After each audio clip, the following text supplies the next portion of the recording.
J.D. Vance's intellectual mentor published a plan to seal people deemed undesirable inside permanent fake realities.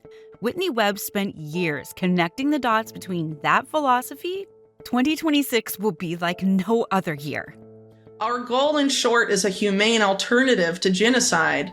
That is, the ideal solution achieves the same result as mass murder, i.e., in parentheses, the removal of undesirable elements from society, in parentheses, but without any of the moral stigma. A philosopher whose ideas sit inside the White House proposed a solution for undesirable people in society. He calls it virtualization. In his ideas, the person is sealed in a cell containing immersive virtual reality and made to live out their days believing they are free and rich. That philosopher is Curtis Yarvin. Peter Thiel, who co-founded Palantir, now embedded inside every U.S. major intelligence agency, calls him one of the most important thinkers of his generation. Thiel funded J.D. Vance. With that, Whitney Webb dives deeper into how that philosophy became a system and how that system is being switched on right now. To understand what is being built, you have to start with Peter Thiel, the same man who bankrolled Curtis Yarvin's influence, co-founded Palantir, a company most people cannot accurately describe. Palantir was not built from scratch. Responding to concerns about guns by being like, we should apply pre-crime to American social media posts and determine who might be a bad actor before they commit any crime. And from the civil liberty perspective, this is terrible. Mm-hmm. And an even greater warning sign is the increasing involvement, which you brought up earlier, Marty, of Palantir in this administration, because Palantir was specifically really created to be a pre-crime entity. It is a successor to this post 9/11 program that was housed in DARPA called Total Information Awareness, and it's been Palantir since then has been piloting predictive policing. Simply put, Palantir is a government agency disguised as a software company that collects data and profiles people. And the same man whose philosophical mentor wrote about sealing undesirables in virtual cells built the infrastructure to decide who those undesirables are. But as expected, Palantir has denied all that. At one point, the company's CEO, Alex Karp, appeared at the All In Summit and told a room full of investors that Palantir is not spying on individual Americans. But Webb points to a precedent worth remembering. How is that possible? Yeah, do you remember when James Clapper lied about how they were spying on Americans under oath and didn't get in trouble for it? Mm-hmm. Yeah. I think when people like that say they're not spying on Americans, it's kind of hard to trust them given a lot of the precedents, Let us now rope in another part of this whole network. To do that, we have to go back to the summer of 2019 when a cluster of mass shootings occurred across the U.S. Afterwards, public pressure on the government to act was intense. But what is less remembered is what happened just before those shootings. The then Attorney General William Barr gave a speech arguing the government needed a backdoor access to all encrypted communications. He acknowledged the public would resist, but a galvanizing event would soon change that. And then not long after that, William Barr makes pre-crime an official policy of the Department of Justice. So he set up the infrastructure to legalize pre-crime at that time in October 2019. And so it's been being built on ever since, but they haven't really necessarily deployed it massively.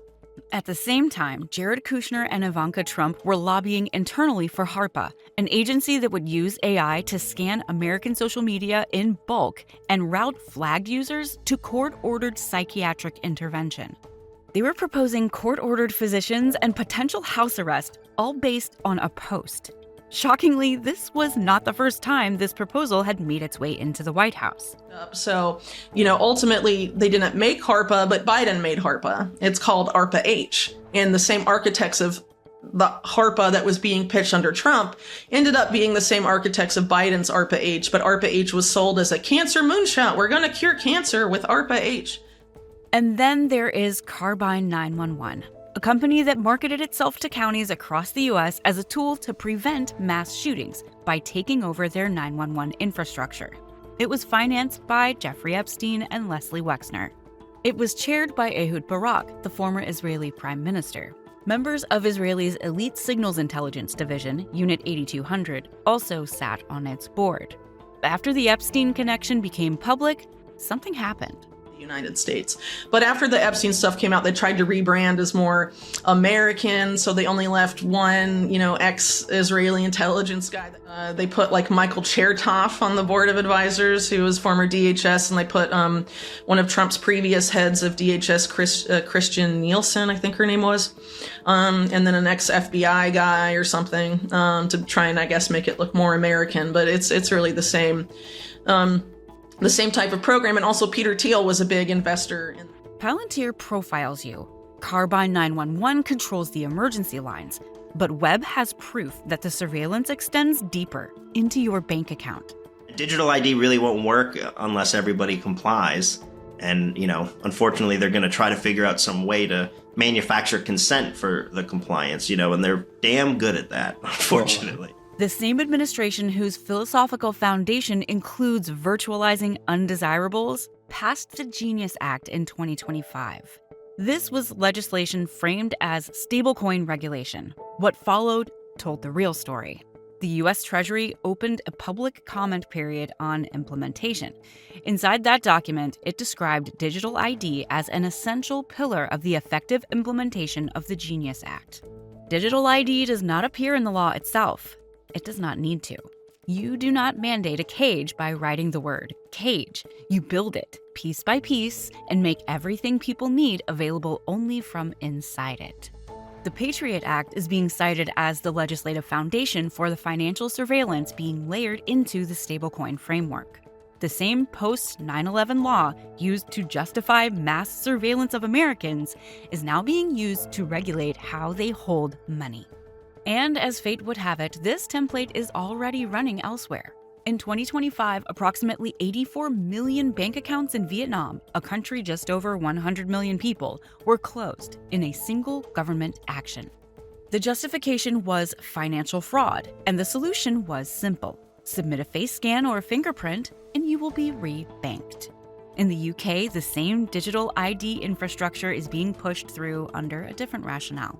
So Keir Starmer is pushing through digital ID to stop illegal immigration, which, previously the Labour Party in the UK was pushing it. We're going to stop. The justification rotates, but the destination does not. The mechanism is straightforward. When dollar stablecoins spread globally, people in countries with weak currencies abandon local money for digital dollars. Governments facing capital flight respond by requiring biometric registration to access any bank account at all. Digital ID becomes the price of financial participation. Vietnam has already paid it. The United States is being priced in now. For governments watching their populations quietly dollarize their savings, this is an existential threat. Capital flight destroys local monetary policy. Countries that lose their population's savings to foreign stablecoins lose the ability to borrow cheaply, manage inflation, or fund public spending. And so they act. They restrict access to stablecoins. They require biometric registration to use any bank account at all.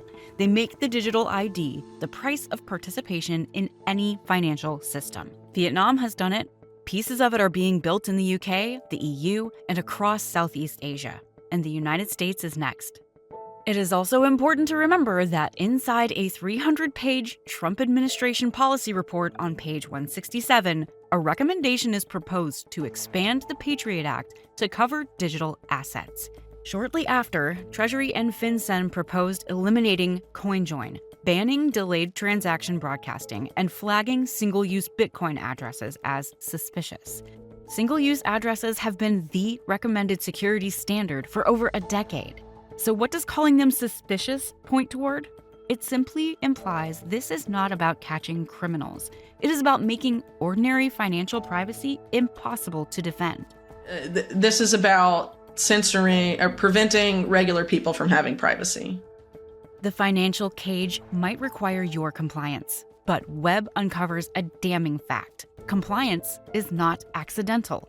Rather, it's engineered. And to understand how it's engineered, you have to understand who is doing the engineering and what they actually believe.